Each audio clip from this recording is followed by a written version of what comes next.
মানে খুশিতে পাগল হয়ে গেছে। ক্যা মে করো আর ক্যা নেই সিমরান। আমার মনটা একটু ভালো আসে, শাহরুখ খানের ডায়লগ চইলা আসে এরকম আর কি। এরকম কথা বলার জন্য তো একটা কলিজা লাগে। পৃথিবীতে বহুত মানুষ আছে, বহুত পুরুষ আছে, কিন্তু মর্দ পুরুষ, আসল পুরুষ জন্ম দেয় ইরান।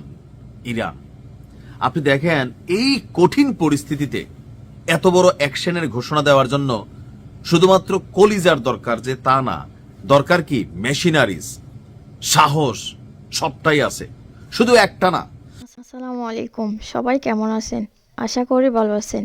আপনারা সবাই ভিডিওর শুরুতে ভিডিওর কিছু অংশ বিশেষ দেখে বুঝতে পেরেছেন ভিডিওটা কতটা গুরুত্বপূর্ণ। তাই আর বেশি কথা না বাড়িয়ে চলুন আমরা মূল আলোচনায় চলে যাচ্ছি।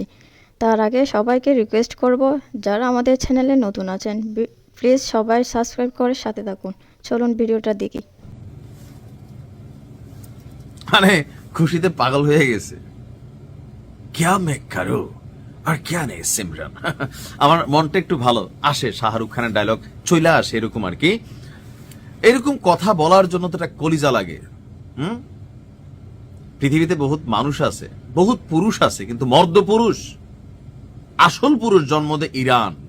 ইরান আপনি দেখেন এই কঠিন পরিস্থিতিতে এত বড় অ্যাকশনের ঘোষণা দেওয়ার জন্য শুধুমাত্র কলিজার দরকার যে তা না, দরকার কি মেশিনারিজ, সাহস, সবটাই আছে, শুধু একটা না। বলছে সৌদি আরব আমিরাত এবং তুরস্ক, তোমাদের এখানেও আমি অ্যাকশন চালাবো। কেন? কারণ তোমাদের এখানে আমেরিকার ঘাঁটিগুলো আছে।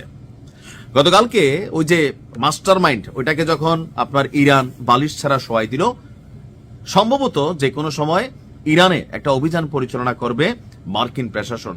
ট্রাম্প বলছিল খুব খারাপ হবে যদি তোমরা এই কাজ করো, কঠিন মূল্য দিতে হবে। তার মানে ট্রাম্প এটা করবে, এটা আমরা বুঝতেছি। নিজে করবে, ভাড়াটে পুত্র দিয়া করাবে, বাট করাবে। তথ্যসূত্র কিন্তু এগুলোই বলতেছে।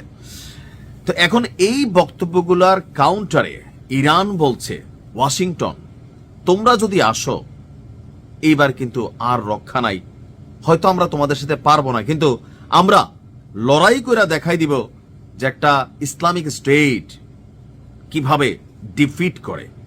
দর্শক, ইরান বলছে যে ওয়াশিংটন যদি ইরানে কোনো অভিযান চালায়, তবে এই অঞ্চলের আরব দেশগুলোতে থাকা যতগুলা ঘাঁটি, এর মধ্যে আপনার সৌদি, তুরস্ক এবং আরেকটা দেশের নাম বললাম যেটা, সেটা হচ্ছে আরব আমিরাত, সবগুলাই কিন্তু এজেন্ট। ইসরায়েলেরও বন্ধু, তুরস্ক ইসরায়েলের বন্ধু, আরব আমিরাত তো ভালো বন্ধু, সৌদিও বন্ধু, আবার আমেরিকারও তারা খুবই ভালো বন্ধু। তো তাদের যেই দেশগুলা, সেখানে আমেরিকার মানে হিউজ পরিমাণ বিমান ঘাঁটি, সামরিক ঘাঁটি, নৌ ঘাঁটি, অনেক কিছু সেটেল করে রাখছে যে তৃতীয় বিশ্বযুদ্ধ লাগলে তারা কোন দেশের কোন মাটি ইউজ করবে, তাদের মিত্রদেরকে সহযোগিতা করবে। তো ইরান এবার বলছে যে আপনার খেলা হবে।